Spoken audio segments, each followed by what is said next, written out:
When people oftentimes think of Jesus Christ coming into the world, or shall we say God the Son becoming man, they usually think of the virgin birth.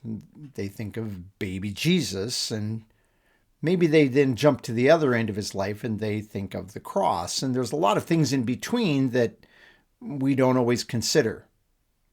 And yet we have Matthew, Mark, Luke, and John, which focus primarily on the life that he lives, most of them focusing on almost entirely the 3 years of ministry from his temptation and baptism to the point of his crucifixion and ascension. They look at his earthly ministry, 3 years out of his life. This is what they're focusing on. Because it's during this time that men that he chose, and they were men that he chose that were called disciples or students. A disciple is just an old word for a student. These students that followed him around, they watched him. And this is what John is telling you as he introduces in the Gospel of John the Word. Having an Old Testament background, which we've already looked at. Go back and look at the first video in this short series, and you can see how that related. But then what he did and how he had life and how he became flesh, as we looked at yesterday. Today we're going to look a little bit about this idea, and dwelt among us, and we saw his glory. Pastor Tim Holscher. We're in the middle of just a very short series here, coming in the Christmas season, helping us to think, I hope, a little bit more clearly about the person of God the Son, or Jesus Christ. Jesus is technically the name of his human nature. It's not his eternal name. Rather, Jesus is the name that he received when he became a man. It was given to him, and his parents were instructed to call him Jesus when he was born. But it's not the eternal title that the Son has. And so in John chapter 1, it says, and the Word became flesh. So he becomes human. We looked at that in the last video. And then he says, and he dwelt among us. And the word that he uses here, to dwell, is a word meaning to dwell in a tent or to live in a tent. There are different words for dwell. There's a word in the Greek means to live in a house. There's one to be a resident in an area. There's one to be part of a populace. And then there's this word that has the idea of living in a tent and tenting out. And it says, and we say dwelt, but we could say he tented out among us. Now there's, I think, two things about that tenting out that are important. One of them, if we went back to the book of Exodus, chapter 40, and this is after Israel has put together all of the things that are required for the tent, or the old English word tabernacle, which is for a tent. And Moses has it all put together. He's overseeing this. And it says in verse 34, and the cloud, now they had seen this cloud that was up above that had followed Israel, led them, or I shouldn't say it followed it, led them from Egypt. And it says, and that cloud covered the tent of meeting, and the glory of the Lord filled the tabernacle or tent. And Moses was not able to enter the tent of meeting because the cloud had settled on it, and the glory of the Lord filled the tabernacle or the tent. And throughout all their journeys, whenever the cloud was taken up from over the tabernacle, then the sons of Israel would set out. If the cloud was not taken up, then they did not set out until the day when it was taken up again. But this is God's glory. This is a person of God the Son that comes down and makes the presence of God known in this tent. 2 Chronicles, fast forward about 500 years from that time, and David, it's on David's heart to build God a permanent dwelling instead of God living in essentially a tent. And so he asks for this, but God doesn't let David build this temple. But David assembles the materials for the temple, gets things ready to get all this put together. And his son Solomon is the one that is allowed to build it. And it says in 2 Chronicles 7:1, now when Solomon had finished praying, fire came down from heaven and consumed the burnt offering and the sacrifices, and the glory of the Lord filled the house, just like it was filling that tent back there in Exodus 40. And the priest could not enter into the house of the Lord because the glory of the Lord filled the Lord's house. Now, I'm sure from a Jewish perspective, this idea of a tenting out among us, and we saw his glory, and they're thinking about this, I'm sure that this is something that probably could have come to mind. Now, John's writing to people, he's writing late, he's writing to 60 years after the church has begun. Probably a large portion of his audience isn't Jewish anymore. Probably the majority of the people that are reading it among these believers are now Gentiles that are part of what God is doing. And as they read this account that John's putting down, they may not immediately think of this idea of the tent from the Old Testament, and they might not have even have heard about how the glory filled that tent. I don't know what these people might have been taught. But there is another idea then with this tent that I believe that can be brought out, and that is that this was temporary when he was down here. Now, his human body, his human nature, that's permanent.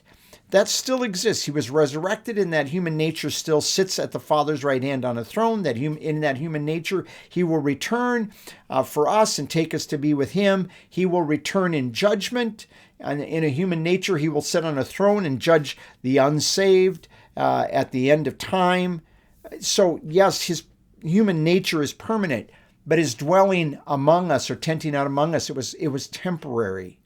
He was only here for about 33 years. 33 years that mankind had this opportunity to watch God the Son. And in reality, only 3 of those years that he is intentionally living out these qualities of God's life, these qualities of God's character and such, demonstrating them in this human nature by what he says and by what he does. And so these are a couple of things I think for us to keep in mind when we're understanding this. And then it says, and we saw. Now, there's a number of words in the New Testament for seeing. They all have different nuances to them, but this one has to do with seeing as though you're in a theater. And so something is being put on intentionally in front of you for you to take it in and get something from this theater presentation. You're not just being amused like we think going to the theater for amusement, but where they were doing theater in part to try to maybe tell morals and different things like this that they did with their different theater presentations in their culture. But he says that's what we have this opportunity to do with Jesus Christ. It's as though he was on the stage before mankind, and there were things that we were watching as we watched him there on that stage that we were supposed to take in and think about. What is the significance of it? What does that mean? What should I learn from this? And this is what they were doing. John uses this same language over in 1 John chapter 1, uses the same verb over here. He says, what was from a beginning, again, this is the beginning of Christian truth, I believe, what we have heard, and it's still echoing, this is the language in Greek that he's using. We've heard it, and it's like it still echoes. What we have seen, and he also uses this. Now, this is a different verb, but it's like we see it, and it's like if I close my eyes, the image is still burned into the back of my eye, into my retina there, thinking about who he is with our eyes, and what we have looked upon. Now, this is the word that he uses, that we looked at him, and we took it in and we're thinking about what was that. It's not just that there were things that we could see and close our eyes and like, yes, I remember this. I remember him walking here or that. But here now that we looked upon, we took it in and we thought about it. We've considered this. We're making sense. And that's a significant part of the Gospel of John. And the letter of 1 John is, what did we see? And why is it important? And he said, what we've looked on and then touched with our hands. So John is talking about the fact that he says, we saw this. We saw this glory. Now, glory, a lot of times we think of glory in Christian churches, we think of brightness. We just think of a light. And granted, light is one expression of glory. But the word glory, it comes from a word dekao, to be of an opinion, to be of a reputation.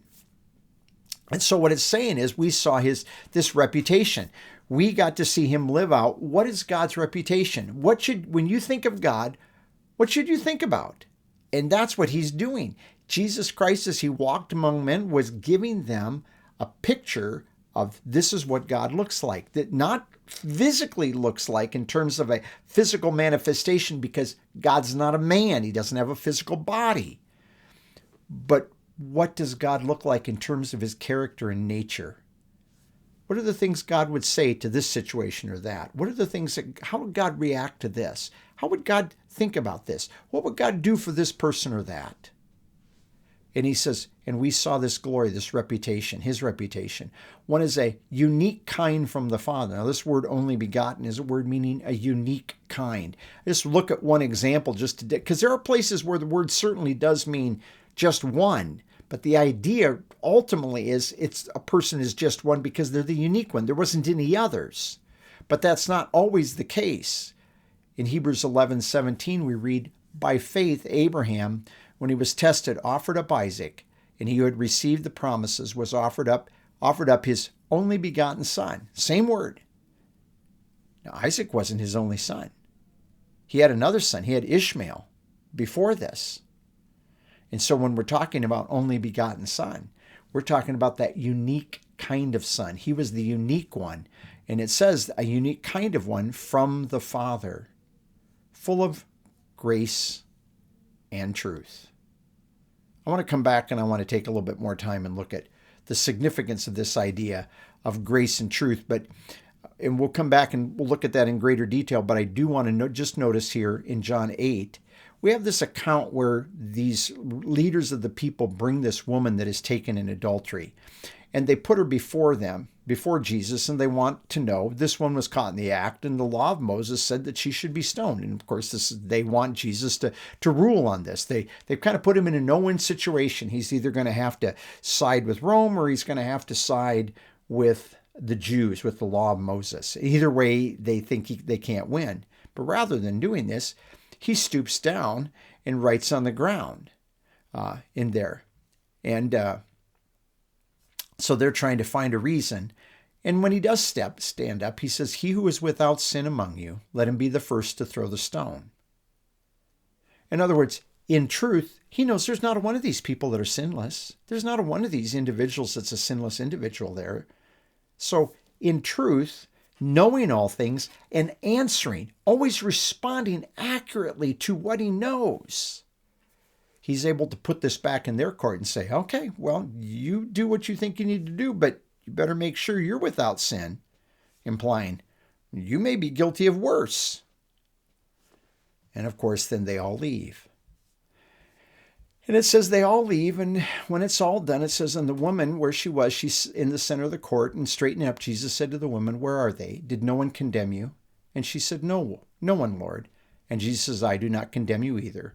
Go, from now on, sin no more. This is a demonstration then of grace. He doesn't say, hey, cut it out, or hey, we're good, whatever you do. I'm hippie Jesus, I don't care what you do. No, he does care what she does. But grace says, I'm not going to condemn you, but don't sin anymore. This is really the way grace is. So this in one unit is a beautiful demonstration of grace and truth packaged together. There's an important point with this idea of grace and truth that I think you ought to understand. However, and that is that when you're talking about grace and truth in this passage, this is a text that's been cut out of a lot of Greek manuscripts because, well, down in Egypt, and we know this from other people, from a man by the name of Augustine, that said people were cutting this out. They were taking this out of their Bibles because they thought men thought that it maybe gave their wives license to cheat on them. So they know that it was there, but they knew that they were taking it out. Today, people just think that, we think it shouldn't be in the Bible. And I think it's really interesting that probably a passage that in this book best demonstrates his grace and truth is one that people think ought to be removed from the text. And I think with good reason that it should stay there. All of this to say is, John says, this is what we watched. This is what we thought about. This is what we were setting our eyes on, looking at this and taking it in and thinking about what are we looking at when we see the Word, God, become a man. Think about those things. Think about how God has demonstrated grace and truth to you in your life and how that should affect you in the way that you think about your life and about your relationship to God. And with that, as always, have a great day in the Lord, and thank you for joining me.